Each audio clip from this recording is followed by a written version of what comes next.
There are very few topics that cause more confusion, more pain, and more division inside the church than this one. People on every side of this conversation feel deeply. Some feel condemned. Some feel betrayed by a church that never gave them a straight answer.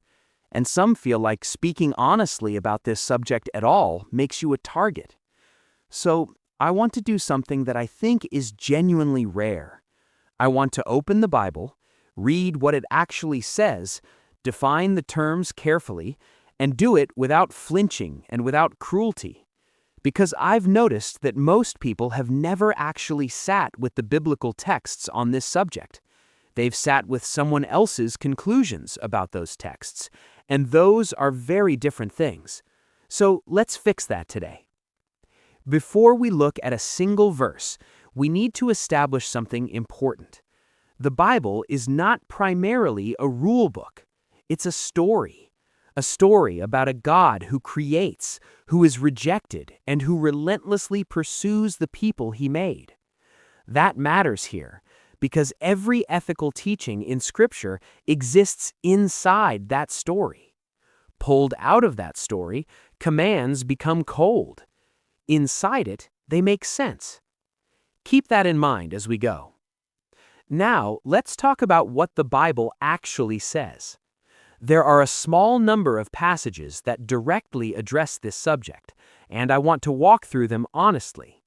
The first comes from the very beginning. Genesis 1 and 2 establish what we might call the creation architecture of human sexuality. God creates humanity as male and female. He brings them together, and the two become one flesh. Jesus himself references this passage in Matthew 19 when he's asked about marriage. He doesn't reach for a new idea, he reaches back to the beginning.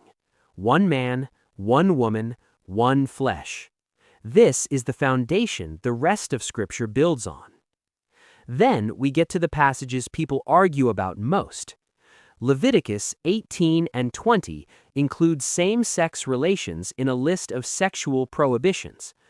Now, some will immediately say that Leviticus also prohibits shellfish and mixed fabrics, so why does this passage carry weight? That's actually a fair question, and it deserves a real answer. The laws in Leviticus fall into three categories: ceremonial laws, which governed Israel's worship and ritual life; civil laws, which governed the nation of Israel as a political state; and moral laws, which reflected the character of God himself. The shellfish prohibition is ceremonial. The sexual ethics in Leviticus 18 are moral. We know this because they're grounded not in Israelite culture, but in the creation design we already saw in Genesis, and they're consistently upheld across both testaments. The New Testament speaks to this directly as well. Romans 1 is the most extensive passage. Paul describes a pattern of exchanging what God designed for something outside that design. He uses this as one example of what happens when humanity collectively turns away from its Creator. Some scholars argue Paul is describing a specific cultural context, not a universal principle.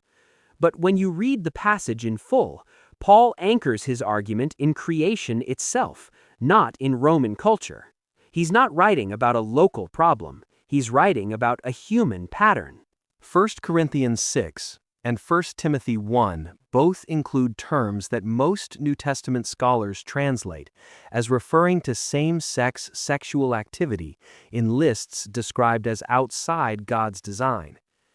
There is genuine debate about exactly what Greek words Paul chose and what they meant in his day.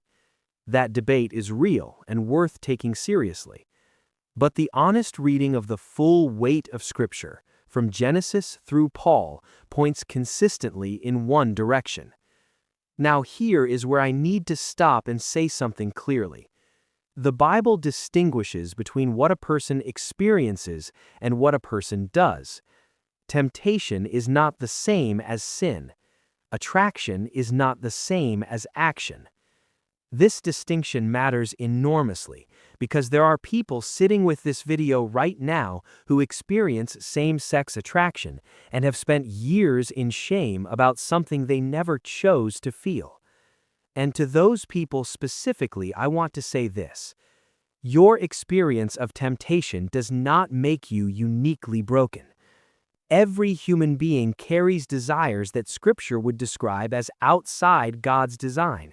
Every single one.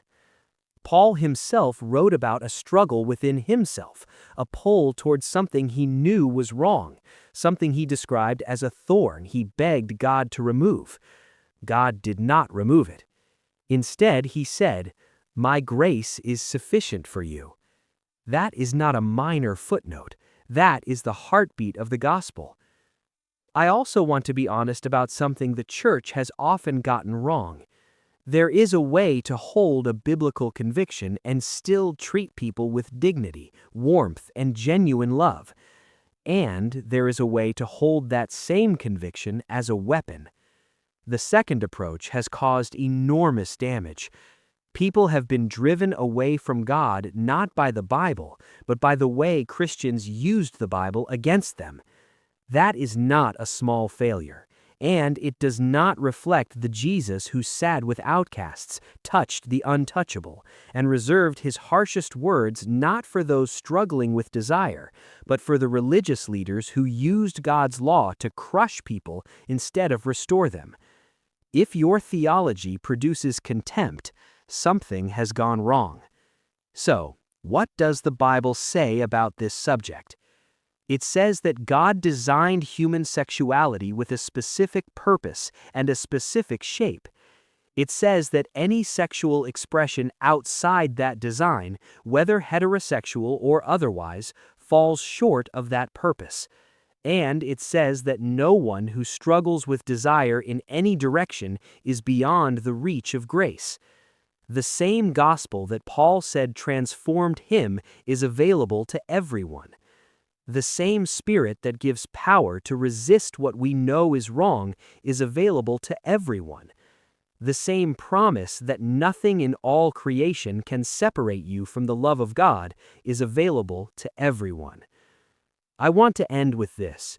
If you came to this video afraid that the Bible would condemn you and leave you there, I hope you leave with something different. The Bible does not end with condemnation. It ends with a God who makes all things new. Bodies, relationships, desires, histories, all of it renewed, all of it restored. The invitation at the center of the Christian life is not to perform your way into acceptability. It is to come as you are to a God who meets people exactly where they are and walks with them toward who they were created to be. That invitation is open. It has always been open, and it is open to you right now.